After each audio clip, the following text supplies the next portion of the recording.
Good evening and welcome to another online event brought to you by Parkinson's Community Los Angeles. Tonight we are talking about caregiving with broadcast journalist and writer Dave Iverson. I'm Angela Neff and I serve on PCLA's board of directors. For those of you who don't know us, we are a nonprofit that supports families living with Parkinson's disease through free events like this, a panoply of support groups, and more. Today's Let's Talk Parkinson's program is brought to you by our generous sponsors, Abbott, AbbVie, Boston Scientific, Medtronic, and Supernus, and by donations from the Parkinson's community. If you appreciate what we do, please make a donation on our website at www.pcla.org. Just a few notes before we get started. We are recording today's event for YouTube, but you will only be visible in the recording if you are speaking. Please stay muted to keep background noise at a minimum. And after the presentation, there's going to be lots of time for questions. You can submit them through the chat. Please join me in welcoming our speaker today, Dave Iverson. Dave Iverson was a journalist who'd recently been diagnosed with Parkinson's when he decided to do something he'd never imagined. He moved in to take care of his 95-year-old mom. His new book, Winter Stars, is the story of their decade-long caregiving odyssey, which lasted until Adelaide Iverson's death at the age of 105. Dave was a radio and television host for nearly 40 years. You may recognize his name from his many documentary specials for PBS, including 2 films that touch upon life with Parkinson's.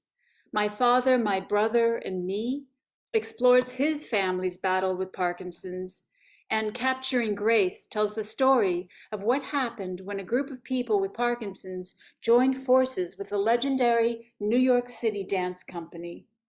Following his Parkinson's diagnosis in 2004, Dave became a founding member of the Michael J. Fox Foundation's Patient Council.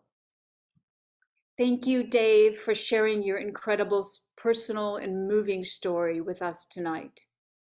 Thank you so much, Angela, and thanks to everyone who's joining us today in the Los Angeles area. It's really a delight for me to be able to be part of this conversation, and we will have an opportunity for a conversation. I'm going to talk for 25 minutes or so, talk a little bit about my experience with Parkinson's, mostly about caregiving and some thoughts on that. And then we'll have a conversation, and I'll be really looking forward to that part of it where we can respond to whatever questions and thoughts you may have. Parkinson's disease came into my life exactly 51 years ago. It was the fall of 1971, and I just graduated from college. And I got a letter from my mom telling me that my dad had been diagnosed. But I didn't even know what the word Parkinson's meant. So I had to look it up in an old-fashioned dictionary. Hopefully we're of a demographic tonight where at least some of you know what those dictionaries are. But that's where I read these words for the first time. Parkinson's, a progressive neurological condition for which there is no cure. But I was 22.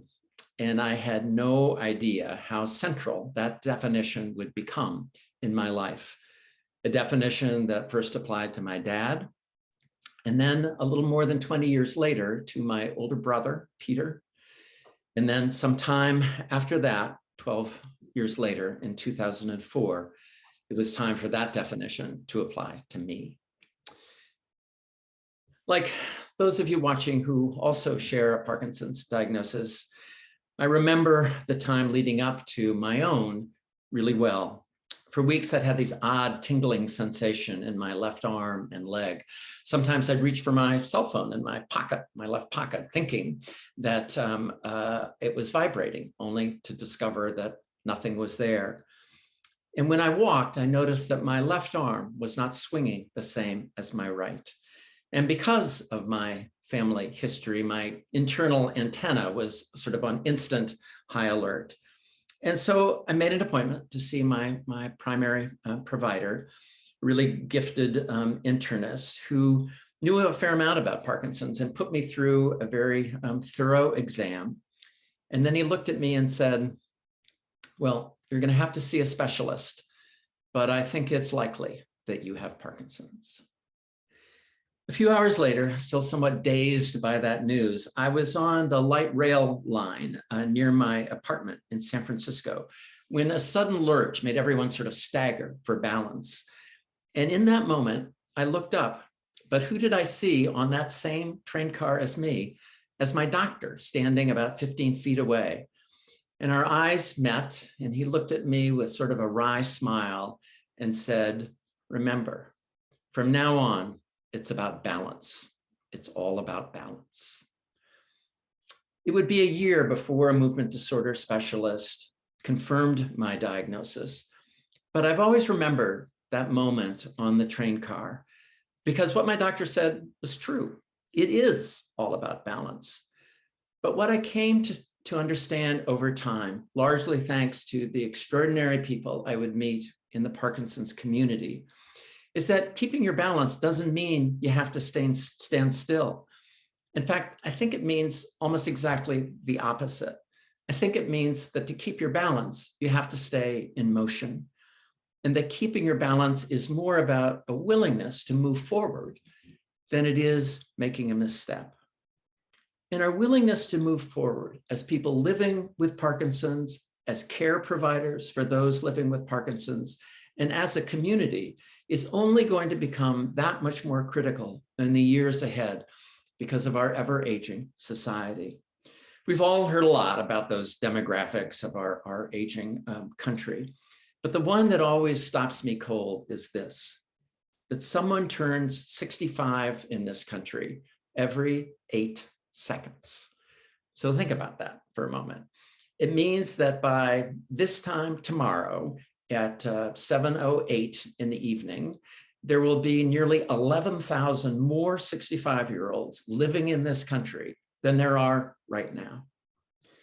The challenges those statistics present are many, but I think it's also worth thinking about the fact that those same numbers may present a kind of opportunity for us in particular. All of us over 65-year-olds have some numerical clout, and we can be powerful advocates for change.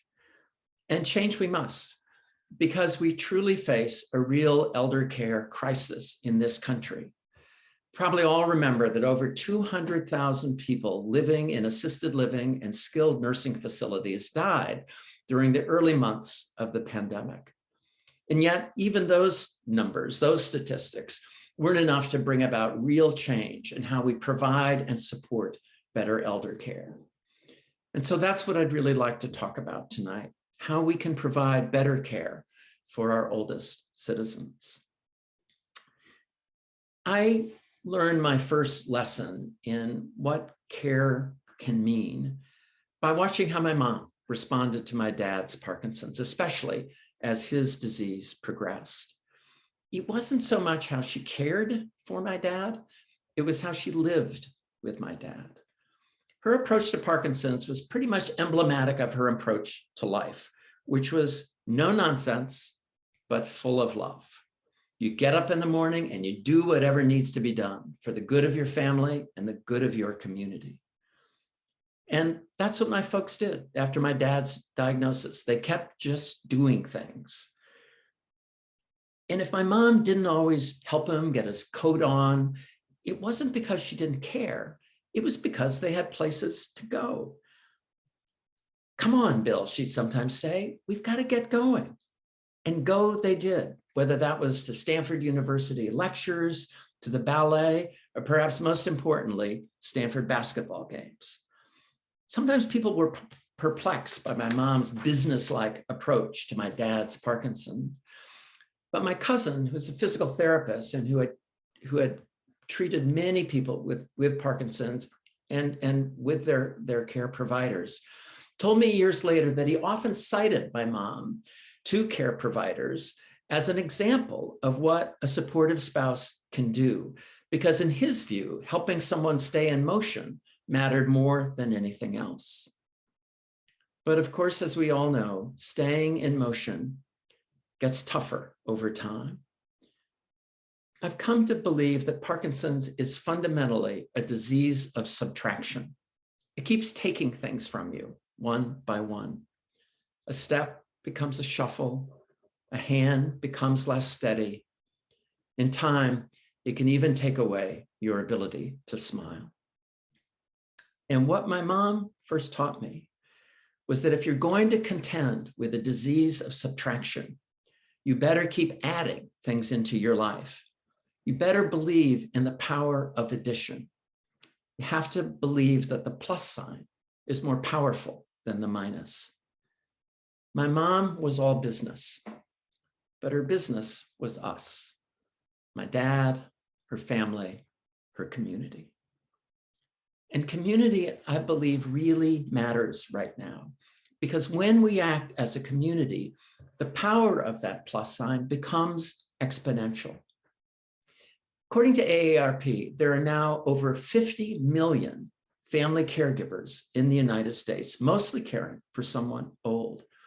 Now, if you take that 54 million and you add in all those 65-year-olds, 11,000 more every day, well, you're talking about real numbers and potentially a powerful force for change. But here's a real irony. I think most of us who have been caregivers or who are caregivers now, despite all those numbers, feel pretty alone. And that's in part, I believe, because we just don't talk about this topic enough. And so I do hope that what we can do this evening is have that conversation about caregiving and what we can do to provide more support for care providers, because caregiving is one of the great underappreciated challenges of our time.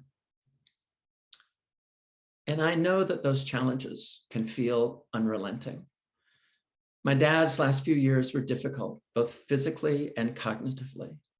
And when my mom could no longer care for him at home, she had to move him to a skilled nursing facilities.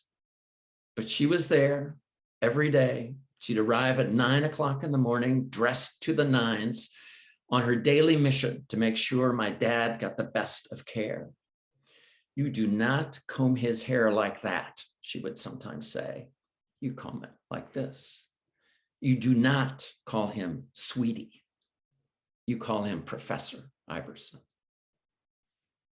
I used to think that as soon as my mom was spotted driving into the nursing home parking lot, that someone would get on the intercom to warn the staff that Adelaide Iverson had arrived. But she did that because she was moving forward too, because she believed that things can and should be better. My dad lived to be 82. And after he died, my mom continued to live independently in the home my parents had purchased in 1950 in Menlo Park, California, next door to Stanford University, where my dad had spent his teaching career. But 13 years after my dad died at the age of 95, my mom came down with pneumonia and had to be hospitalized. And it soon became clear that she could no longer live alone. What happened next changed my life. And so I'd like to read to you an excerpt from the prologue to my book, Winter Stars, An Elderly Mother, An Aging Son, and Life's Final Journey. From Winter Stars. I was a broadcaster and filmmaker living in nearby San Francisco when my mom got sick. My life was full but flexible, and it didn't take much deliberation to decide it just made sense for me to move in and help. My mom and I had always been close. We shared interests and passions. We understood each other. We were a comfortable pairing. And so with that, at the age of 59, I moved back into my boyhood home. But there was a great deal I did not know. I didn't know I'd become so exhausted. Didn't know I'd become so angry. I didn't know I'd be tested in ways I'd never imagined or rewarded in ways I'd never dreamed. I didn't know I'd get proficient at transferring my mom from bed to commode and back again, but never quite master the intimate skill of changing diapers. And I didn't know I'd be joined and strengthened by remarkable women caregivers who became my teachers, my comrades, my kin, or that the Parkinson's disease I'd been diagnosed with just a few years before would actually present fewer challenges to me than being a caregiver. And I never imagined that after I moved back in, my mom would live for another full decade before passing away at the age of 105. That 10-year caregiving odyssey humbled me, changed me, reoriented me, probably more than any other life experience. And I think that has to do with the nature of caregiving. Caregiving tests you, as many of you know. You learn something about your strengths. In my case, I learned a lot more about my weaknesses. And caregiving is so all-encompassing. You experience love and loss, anger and joy, usually while exhausted, and often on the same day.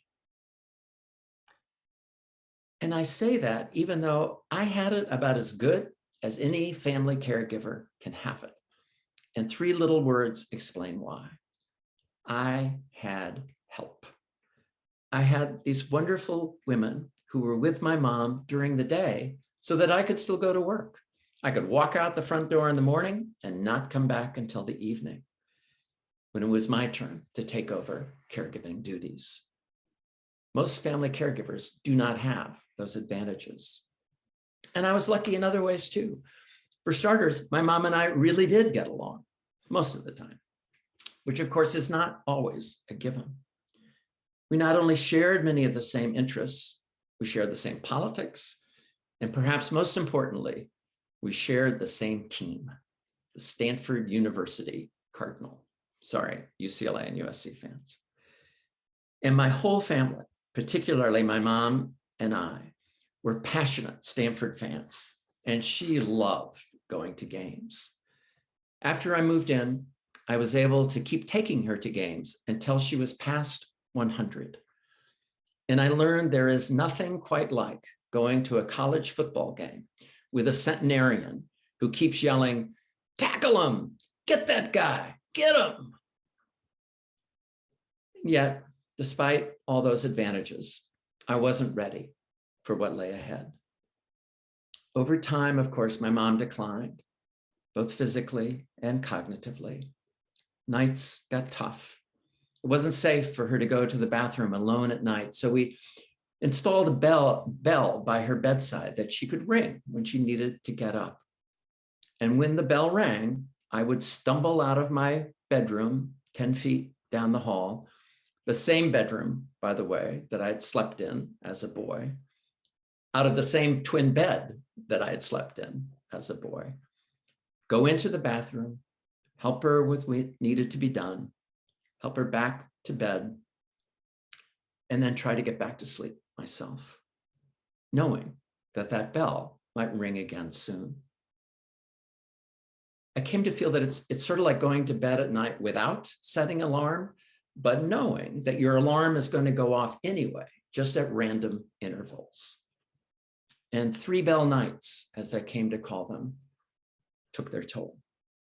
I was often exhausted. I was often grumpy. And as my mom began to exhibit more signs of dementia, I'd often respond with irritation rather than understanding. I was too prone to correct her when she said something that wasn't true, and too likely to say one of the least helpful phrases in the English language. "Ma, don't you remember?" Caregiving reveals your shortcomings, I think, like a heat-seeking missile.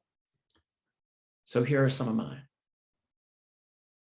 One is the desire to be right, as I just referenced. I like being right. I like explaining to you why I'm right. But if you're living with someone whose cognitive abilities are slipping, being right is pretty much entirely worthless.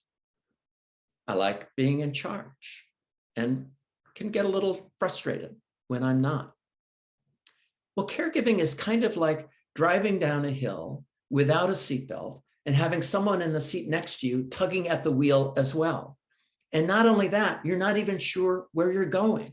There is no equivalent of Google Maps when it comes to caregiving. You are so definitely not in charge.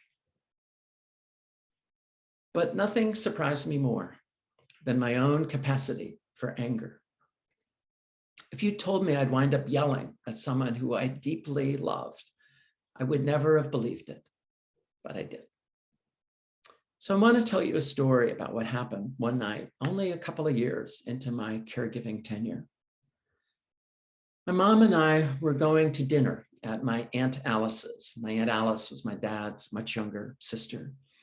And Alice had taken over hosting family gatherings. A role my mom had always cherished, but could no longer perform.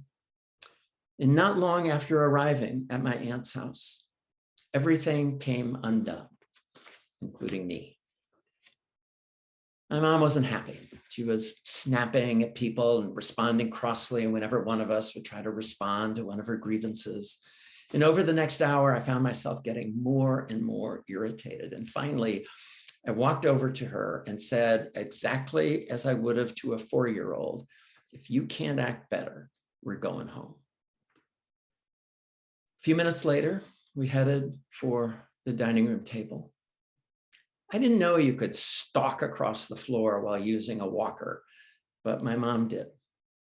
My aunt asked her where she wanted to sit, and my mom snapped at her again. That's it, I said, we're going home. I got her up out of her chair, ushered her out the door, into the driveway, into the car, and we drove home in total silence. When we arrived back at the house, I ushered her into her bedroom with hands which I suspect were about as comforting as steel. She stood next to her bed for a long moment, and then she just collapsed onto the bedspread. I hate myself, she wailed. And here's the thing. I didn't say a word. I didn't feel anything other than a cold sense of satisfaction. But over time, as I look back on that moment, I've realized that I wasn't taking in what my mom was really saying. I think when she said she hated herself, she meant exactly that.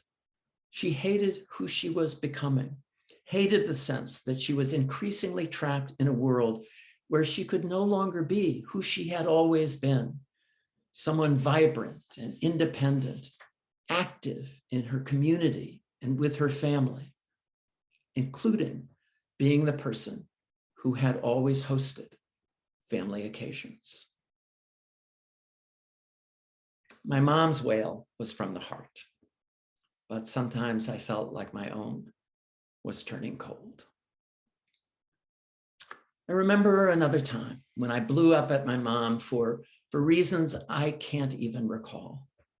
And she started crying. And you know what I said? I said, go ahead and cry. And then I stomped out of the room like a teenager, slamming the door, and went and stood out in the garage. And I remember the sound of rain falling on the roof, and I'm just standing there and thinking, who am I becoming? And then taking a deep breath and walking back into the house and sitting down beside my mom. And then I burst into tears. And it was my mom who looked up at me and said, don't cry, David. Don't cry. So that's the thing, I think, about caregiving. You get all of it.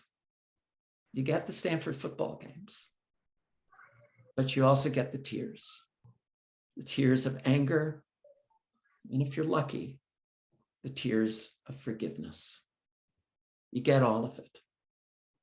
And sometimes you get all of it on the same day. So how do we get better at contending with this all-encompassing experience known as caregiving? How do we move forward as a society towards a more caring future? Well, one thing I think we can do better is to better support caregivers, family caregivers, as well as those who do caregiving as a profession. I had my real struggles as a caregiver, but I also had extraordinary support from the women who helped me. And I would like to tell you their names.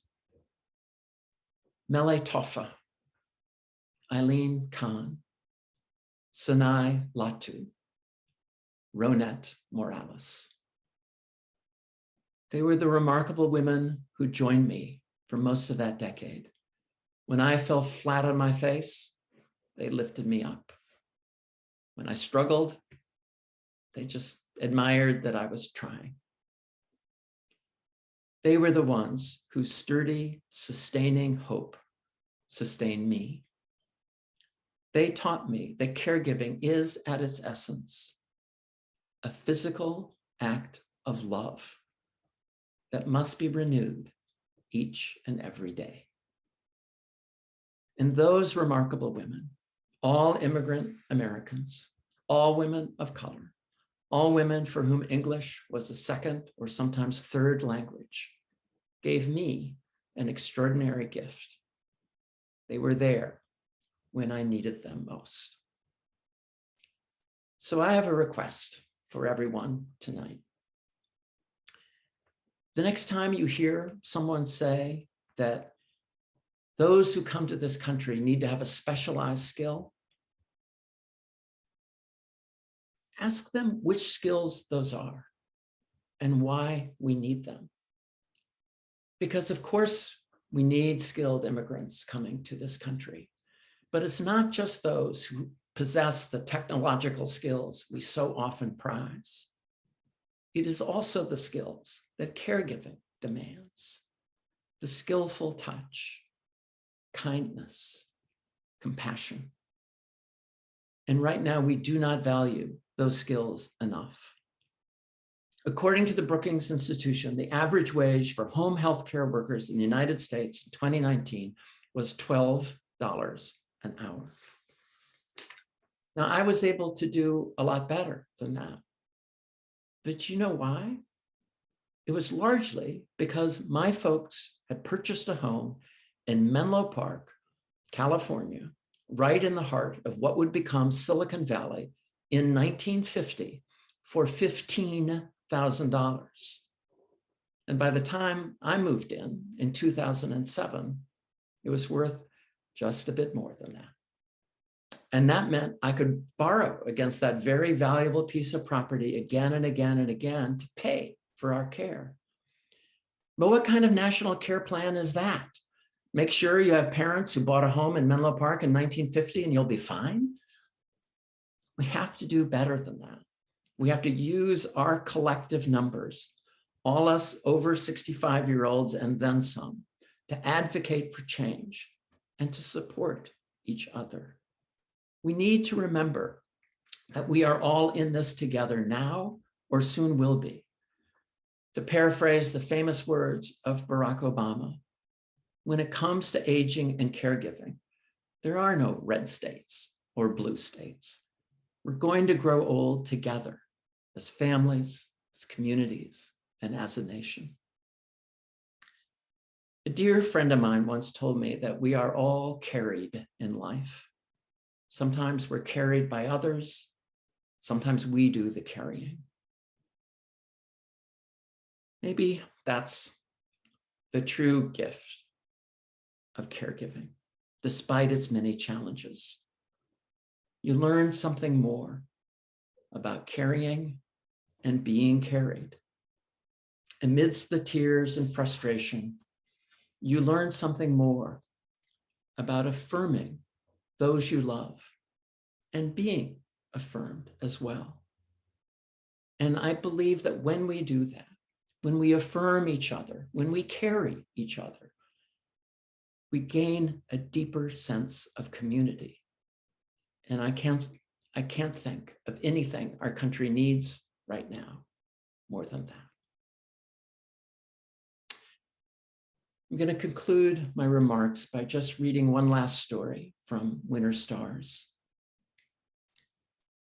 It's about the last Christmas I spent with my mom. She was nearly 104 and a half at the time. And during that final year of her life, her dementia was quite advanced. She was often confused and restless, and I often worried she would never find peace. But this night turned out to be different. From Winter Stars. When I walked into my mom's bedroom, I knew right away that on this December night, she was in a different place. There wasn't any restlessness. She just seemed quiet and calm. She looked to be quite remarkably at peace. We just sat there for a long time, holding hands, and I felt a wave of tenderness come over me. After a while, my mom looked at me and said in a voice that was soft, but only slightly slurred, "You look wonderful," she said. And I told her that she did too. And I said, "We make a good pair." And she smiled and said, "What a pair."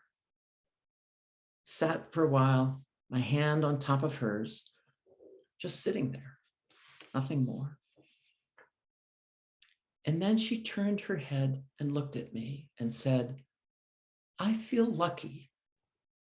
She said it with more clarity than anything I'd heard her say in recent months. And I told her that I felt lucky too, lucky for all that she had added to my life and to the lives of those around her, and that I would always remember what she taught me. And then she said it again. "I feel lucky." And so I asked her if she could tell me why. There was a long pause. And then she looked at me with eyes as bright as winter stars and said, "Because there's love all around." On that Christmas night, I felt something I had not experienced before. That while my time with my mom was still unfinished, our journey was now complete. We had endured our bursts of anger and frustration, but over time, our deep and abiding connection had always held. We had found a steadying. And while the currents of time and age had taken us into territory we had never imagined, we'd kept traveling. And that journey had carried us to our truest destination as mother and son. It had brought me to the bedside of someone I loved so that I could hear the deepest of all truths, that love is all around.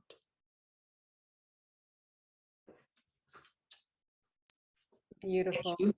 Thank you so much, Dave. I am one of the fortunate people in this room that has read his book, and every every piece of it is as touching as that. It was, and then I started reading it again, and I started sobbing even more. I was like, "How is this possible?" Just very healing, inspiring, and the what you just said. There's love all like. Don't we all live to get to that awareness, and how beautiful that she brought you there.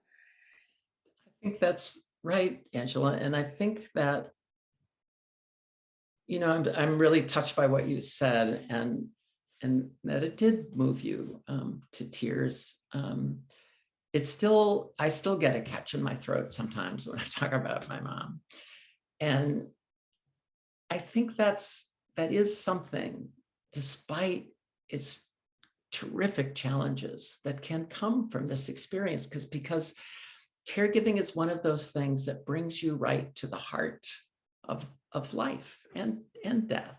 it can bring you to your knees, it can bring you to tears. But in that experience, it can crack you open, so that you can experience something that I don't know as I would ever have learned or experienced otherwise. It makes me wonder, like, by seeing our ugly warts, is that what leads us to love? Is that maybe that full acceptance and that, I don't know, it's a little.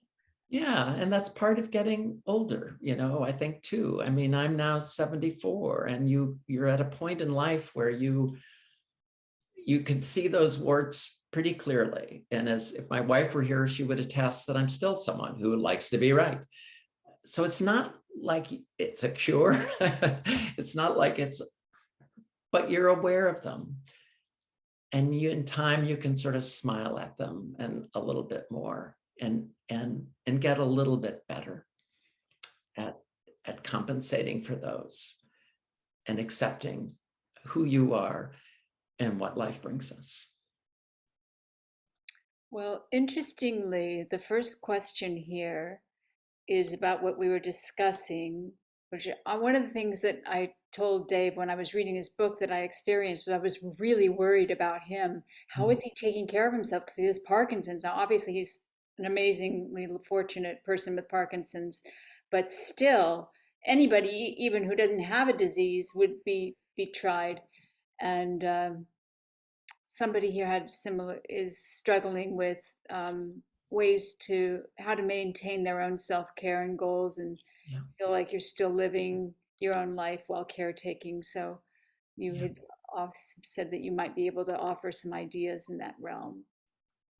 Well, I mean, again, I was extraordinarily fortunate, and that's our real problem right now.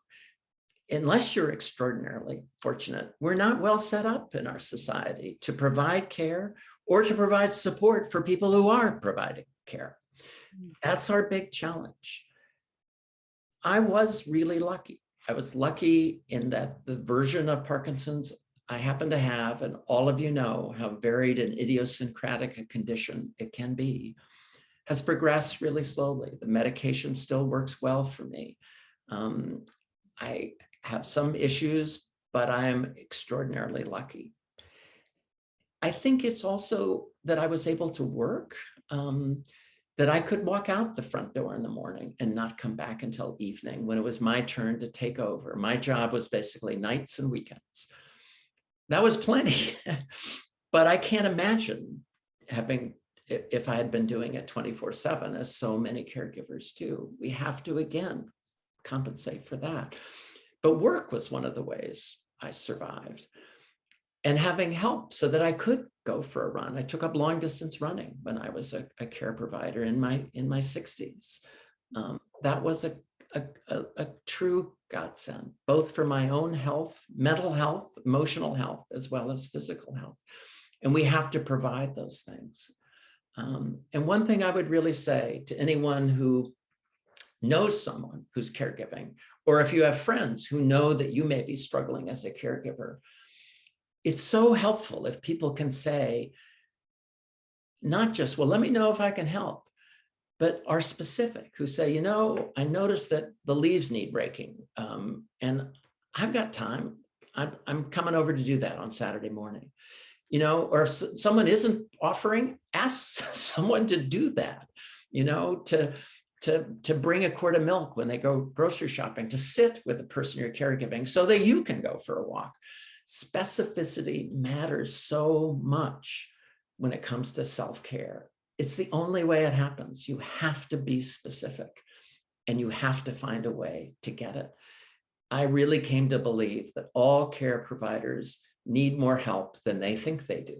And all care providers realize that later than they should. It's just true. I did. Everyone gets that later. And we have to find a way to provide it. I was lucky. If you're not as lucky, then reach out to others, and let's all advocate so that people can be supported, because we're all going to either need care or provide care or both.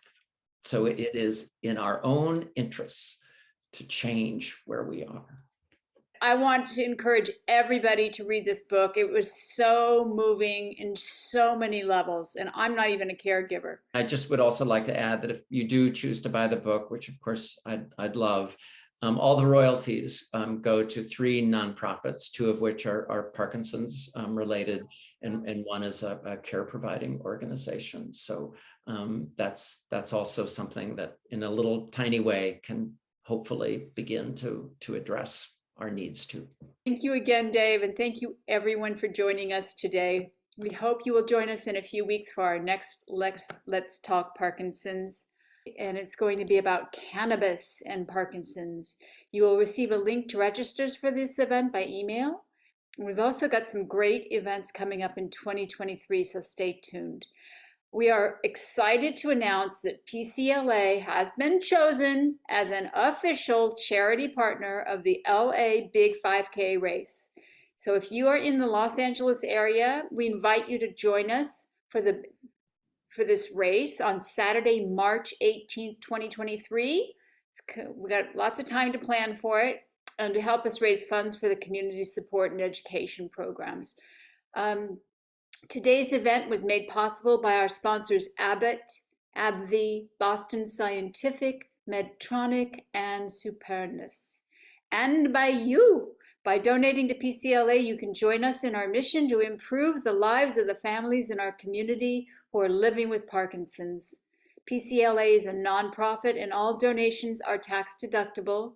And if you enjoyed today's program, please consider donating at pcla.org to help us continue our work and continue to provide programs like this for free. Right now, our annual end of year fundraising event is going on, so you'll see an email from us about that. Please help us meet our goals so we can continue programs like this into 2023 and beyond. As always, reach out to us with questions, info@pcla.org, or by phone 310-880-3143. Thank you, everyone. Stay safe and stay well.